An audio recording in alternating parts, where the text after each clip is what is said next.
안녕하십니까, 황혜실입니다. 윤석열이 재구속된 109일 동안 6억 5,700만 원의 영치금을 모은 것으로 드러났습니다. 서울구치소 영치금 1위입니다. 서울구치소에서 권성동 의원, 한학자 총재가 영치금 2, 3위를 기록했다고요. 나라를 위기에 빠뜨리고 헌정질서를 무너뜨린 자들이 죗값을 치르기 위해서 들어간 구치소에서 돈을 쓸어 담고 있는 현실. 수감 재테크라는 말까지 나옵니다. 윤석열이 재판정에서 왜 이리 의기양양한가 했더니 영치금 덕이었나 봅니다. 부끄러움은 또 국민 몫인가요?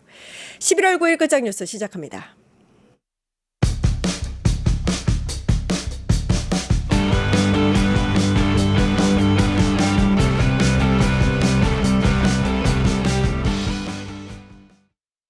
네, 류혁의 내부 보고서 류혁 전 법무부 감찰관님 나와 계십니다. 안녕하세요. 네, 안녕하십니까. 네. 예. 요즘에 제일 시끄러운 이슈 예, 중에 예. 하나이긴 한데요. 대장동 사건 항소 포기 네, 네, 후폭풍이 아직도 거셉니다. 한 2, 3일 지났는데도 여전히 거세네요. 네, 네. 일단 수사팀이 지휘부에 반발하고 있고 예. 정진우 서울중앙지검장이 어제 사의를 표명했고 네, 아직도 이제 좀 이거 관련해서 입장이 계속 나오고 있는 상황입니다. 네, 그렇습니다. 감찰관님 의견이 좀 궁금했었는데.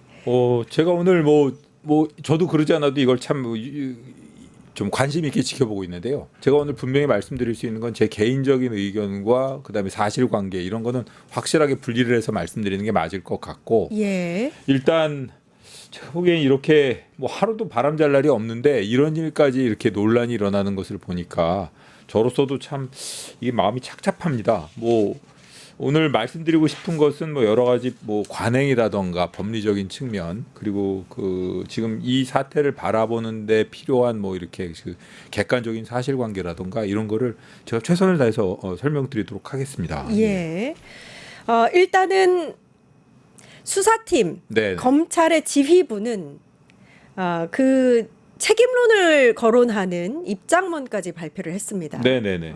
이런 경우가 일단 흔한 경우는 아니죠. 흔하진 않습니다. 예. 그리고 특히 수사 과정에서의 외압이라던가 이런 것 때문에 입장이 다를 수는 있겠습니다만 이렇게 항소 포기와 같은 어떻게 보면 관행적으로 이루어졌던 분야에서 이렇게 이런 논란이 일어나는 경우는 드물고요. 이 때문에 이렇게 항소 포기에 대한 입장문을 낸 것도 흔하지는 않은 경우입니다. 예.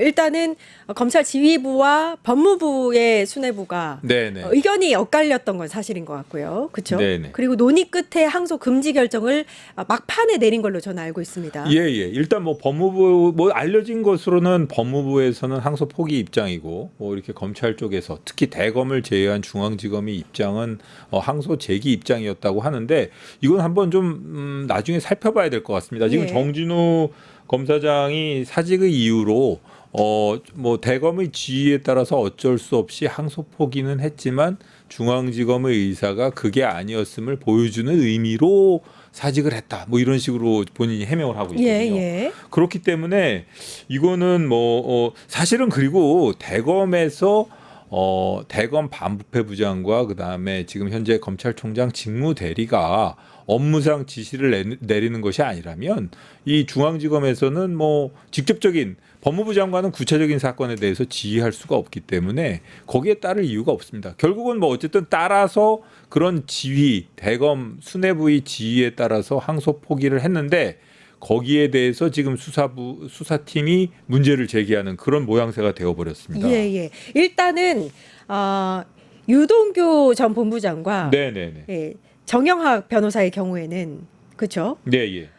일단 검찰 구형량보다는 높은 형량이 나왔기 때문에 항소가 불필요하다라고 결정한 게 아닌가 싶은데. 그렇게 볼 수도 있습니다. 사실 이 두 가지 측면으로 봐야 되는데요. 예. 양형의 측면, 그러니까 형량의 측면과 그다음에 법리적인 측면 두 가지로 나누어서 본다면 양형의 측면에서는 항소할 이유가 전혀 없는 사건입니다. 예. 왜냐하면은 말씀하신 것처럼 유동규 본부장과 정 변호사에 대해서는 이게 지금 현재 선고된 형량이 구형량을 훨씬 초과했거든요. 예. 구형량을 넘어서는 데다가 벌금 액수라던가 추징 액수도 이게 보통 액수가 아닙니다. 37억, 벌금 38억, 뭐 이런 식이기 때문에 사실 검찰로서도 모든 부분 모든 주장 내용이 다 인정되었을 경우에도 본인들이 기대도 안 했다는 거 아닙니까? 예. 그런데도 불구하고 이런 양형이 나왔기 때문에 양형에 대해서 불만을 제기할 수는 전혀 없는 상황이고요.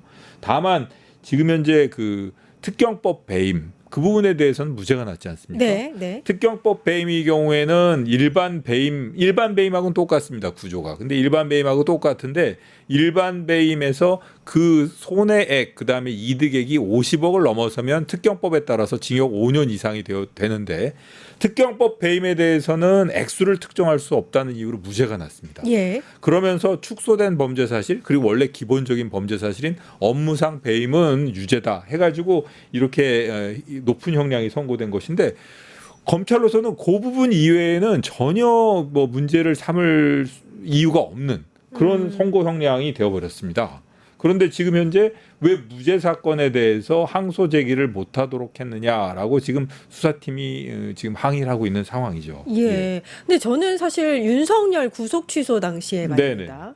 즉시 항고를 포기했던 검찰을 봐왔기 때문에 네. 지금 이 상황에서 대검에서 결정이 된 사안에 대해서 이렇게 적극적으로 방어하면서 뭐 사의까지 중앙지검장이 표명하는 네. 그런 상황이 이해가 잘 되지는 않습니다. 사실 그때 당시의 구속 취소 결정의 일회성과 이번 항소 포기의 일회성을 놓고 본다면 구속 취소 결정의 일회성이 훨씬 더 크죠. 그렇죠. 예, 크다고 할 수 있고 이번 항소 같은 경우에는 저는 이렇게 생각합니다. 세 가지 측면으로 놓고 본다면은 첫 번째로 아까 말씀드린 것처럼 양형의 측면에서는 뭐 전혀 문제될 것이 없는 것이고 예. 법리적인 측면에서는 솔직히 말씀드리면 관행적인 측면을 놓고 본다면 1심에서 조금이라도 법리적인 측면에서 무죄가 된 사건에서 항소를 포기하는 경우는 대단히 이례적입니다. 그 부분은 이례적이고요.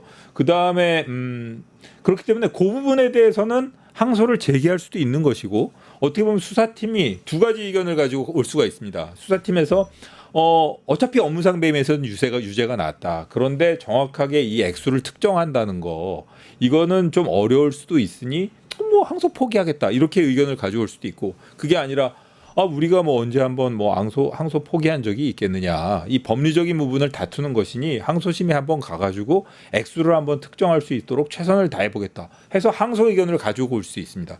그런 상황에서 이 결재권자라면 통상적인 경우라면 그냥 수사팀의 의견을 따르는 게 일반적이라는 그렇군요. 거죠. 예. 그런데 이 경우에는 보면은 무언가 그 대검 수뇌부에서 항소의 실익이 있느냐라고 이제 의문을 제기했다는 것인데 그렇다면은 이게 항소를 한다고 해서 유죄를 받겠다는 확신이 있느냐 혹은 항소를 해가지고 유죄를 받기 위한 과정에서 또 거의 특별수사 비슷한 방식으로 여러 가지로 논란이 일어나지 않겠느냐 이런 걸 우려했을 수도 있는 것이고 예. 그다음에 또 하나는 뭔가 우리가 알지 못하는 그런 사정이 있었어야 할 텐데 저는 그 점에 있어서만큼은 이런 논란이라던가 정치적 부담을 염두에 두고 이 부분은 제 개인적인 견해입니다. 예.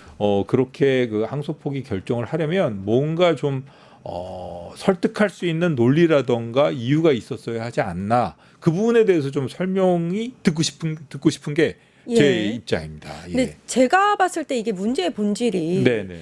사실 검찰 내부의 문제인 것 같습니다. 그러니까 검찰에서 대검의 경우에는 네네. 기계적인 항소나 무리한 항소 관련해서 하지 않겠다라고 내부 지침을 세우고 그 지침에 따라서 일단 그 항소 기준에 따라서 항소하지 않기로 결정했으면 일단 관련한 서울중앙지검이 관련해서 따르면 될 것인데 그 문제를 굉장히 뭐 검찰 내부에 뭔가 문제가 있는 것처럼 뭐 다른 뜻이 있는 것처럼 이 문제를 더 키우고 그걸 받아서 국민의힘이 약간 정치적으로 악용하고 있는 그런 상황으로 저는 보이거든요. 이게 무죄 사건에 대해서 이제 항소 포기를 하는 경우 예. 항소심에 올라가면서 그런 경우가 이례적이니까 이런 것 같은데 이 대검에서 이런 그 의사결정 과정에서 항소 포기를 하려고 했으면 그 점에 대한 지시를 내리려고 했으면 분명하게 그 근거가 무엇인지 그리고 수사팀을 설득했어야 됩니다. 아, 그렇군요. 근데 수사팀에 대한 뭐 설득이 되기는 어려운 캐릭터이긴 합니다. 수사팀이 뭐 제가 아는 바로도 그렇긴 합니다만 그래도 분명히 수사팀이 이렇게 항의할 경우에 대비한 뭔가 논리라든가 이런 게 있었어야 되는데 분명히 뭐 조만간에 뭐 설명이 나오겠죠, 대검에서. 예. 근데 뭐 그런 설명을 한번 들어볼 때까지는 한번 좀 뭐 저는 판단을 일단 유보하고 싶습니다. 그 예. 이 상황에서 좀 중심이 되는 또 다른 핵심 포인트 중에 하나가 네. 무리한 기소가 있거든요. 그러니까 네. 얼마 전에 남욱 변호사가 이런 증언을 합니다. 그러니까 다른 대장동 재판에서 증인 선서를 하고 나서 검사로부터 배를 가르겠다, 뭐 장기를 끄집어내겠다 이런 겁박과 회유가 있었다 이런 고백이 있었거든요. 네네. 그러니까 이런 검찰의 무리한 관련한 대장동 사건이 약간 이재명 당시 당대표를 네네. 뭔가 이제 그 법적으로 족쇄를 채우기 위한 무리한 기소니까 이런 문제들이 맞물려서 좀 문제가 되는 거 아닌가라는 생각이 들어서요. 뭐 계속 논란이 되고 있죠. 이 사실 대장동 사건이 지금 현재 1심에서 8년 뭐 징역 4년, 5년 이렇게 중형이 선고된 걸 봐가지고는 일단 이게 보면은 어떤 면에서는 대장동 그 개발 과정에서 그 주체들, 그러니까 김만배를 비롯한 이런 주체들이 뭔가 좀 문제가 있었으면 분명히 지적을 하고 있는 1심 그렇죠. 판결이라고 볼 수가 있습니다. 예. 하지만 그게 1심 무죄 이유라던가 1심 판결 이유를 저도 뭐 곰곰이 검토를 해봤습니다만 뭐 나중에 말씀드리려고 했습니다만 이게 이재명 대통령이 기소하는 공소 사실이 동일성이 완벽하게 인정하고 똑같다고 볼 수 없는 예. 약간 보는 측면이 다릅니다. 예. 유동규의 배임 행위와 그다음에 현재 지금 재판을 받고 있는 배임 행위하고는 조금 다릅니다. 어허. 그리고 이 사건이 꼭 논리적으로 연결되어 있다고 볼 수도 없어요. 예. 사실 그렇기 때문에 어떤 면에서는 뭐 이 항소 포기라는 결정 그리고 그거를 수사팀에 지시를 한 것이 어떤 배경인지 저도 그게 궁금해지는 겁니다. 그러니까 저는 이렇게 생각합니다. 그러니까 조작 기소로 된 무리한 수사였고 그렇게 진행된 재판에서 일단 죄를 지은 사람들에 대해서는 검찰이 생각한 구형보다는 좀 높게 형량이 책정되지 않았습니까? 네네네. 그러니까 무리하게 다시 기계적으로 관행적으로 항소를 해서 진행하는 것보다는 이 사람들에 대한 사건은 마무리하는 게 적절하다라고 대검이나 법무부에서 결정을 한 것인데 이걸 연관성도 없는 이재명 대통령을 끌어다가 그 사건과 끌어다가 연관지어서 정쟁으로 끌어들이려는 그런 모략이 아닌가라는 생각이 들어서 뭐 예. 정쟁의 이유를 대기 시작하면 뭐 한도 끝도 없을 것 같고요. 예. 저는 여러 가지 지금 저기서 말씀드리지 못한 여러 가지 배경에 대해서 저도 나름대로 생각을 많이 했는데 예. 이게 어떻게 보면 인신공격이 될 수도 있고 그래가지고 저도 함부로 말을 못하겠습니다. 사실은 지금 현재 그 대검에서 이 항소 포기를 결정한 주체가 검찰총장 직무대행과 그 반부패 부장인 걸로 아는데 반부패 부장 같은 경우에는 이 어떻게 보면 이 좀 이렇게 과거 윤석열식 수사에 익숙한 그 수사팀 관계자들하고는 상당히 껄끄러운 관계거든요. 아하, 그렇군요. 예, 뭐 저한테 그 어려움을 하소하는 그러니까 개인적인 관계. 뭐 개인적으로 볼 때도 상당히 좀 예. 뭐 이렇게 좋지 않은 관계입니다. 예. 사실 뭐 그 팀하고 이렇게 뭐 이렇게 그 케미가 맞는다 그래야 되나 그렇게 뭐 인간적으로 이렇게 좀 허물없이 지내려면 그 팀이 되지 않고는 상당히 어렵거든요. 예. 뭐 그런 면에서 개인적인 감정이 작용했나 뭐 저는 이런 생각도 해보고 그리고 그 팀 그러니까 아주 그 말씀하신 것처럼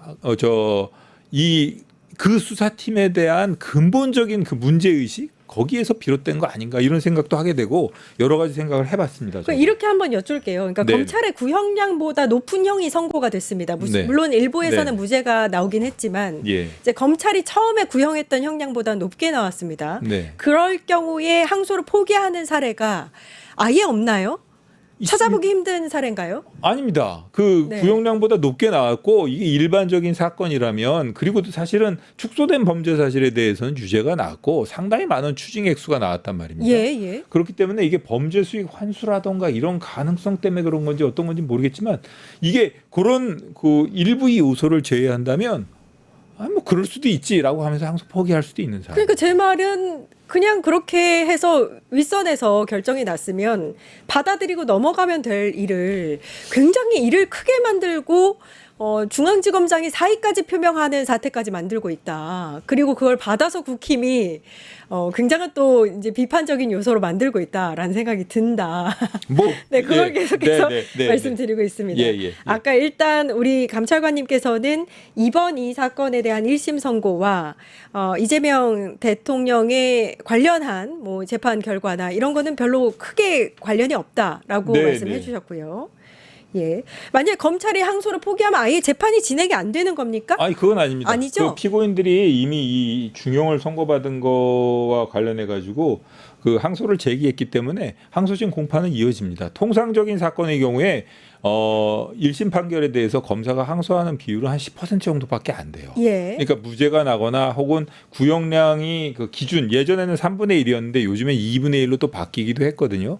그 이하가 선고된 경우에는 양형부당 또는 법리적인 이유로 항소는 하는데 아까부터 말씀드린 것처럼 사실은 법리적인 이유의 경우에는 검사가 명백하게 잘못된 기소를 한 경우를 제외하고는 통상적으로는 항소를 합니다. 왜냐하면 법리적인 부분에 대해서는 최종적인 판단 권한이 대법원에 있기 때문에 거기까지 가야 되거든요. 그렇기 때문에 항소를 하는 것인데 이게 항소를 포기했다는 것. 그렇기 때문에 대검 수뇌부가 그런 결정을 한 것에 대한 근거가 무엇인지 저도 좀 궁금하다는 겁니다. 그 예, 부분에 대해서는 계속 의문을 제기하고 계시네요. 예. 전 사실은 그게 분명히 제가 공판부장도 했거든요. 예. 그렇기 때문에 이게 통상적인 사건, 제가 아까 말씀드린 것처럼 저는 이 사건의 경우에는 수사팀의 의지가 중요하다고 생각해요. 그냥 통상적인 수사팀이라면 수사 검사가 그렇게 중형이 선고됐는데 뭐 항소할 필요 있겠어요? 하고서 항소 포기 의견으로 가져오면 저는 공판부장이라면 그냥 그래 그렇게 하지 뭐. 아니면 반대로 이게 법리적인 부분이니까 한번 다퉈보고 싶습니다. 항소하고 싶은데요?라고 얘기하면 그래. 저는 제가 보기에는 그게 이렇게 어느 정도 이 좀 재량이라던가 혹은 판단의 여지가 있는 영역이라고 생각하거든요. 근데 분명히 의사결정 과정에서 자기 의사대로 따르게 했다면 거기에 대한 분명한 논리라든가 합리적인 이유는 가지고 있어야겠죠. 예. 오늘 오후에는 일단 검찰총장 대행은 항소 안 하는 것이 타당하다고 판단했다라고 입장을 밝혔고요. 네네네. 국민의힘은 뭐 굉장히 신이 난 것 같습니다. 나경원 의원 같은 경우에는 이 대장동 항소 포기가 이재명 정부의 검찰 농단이다.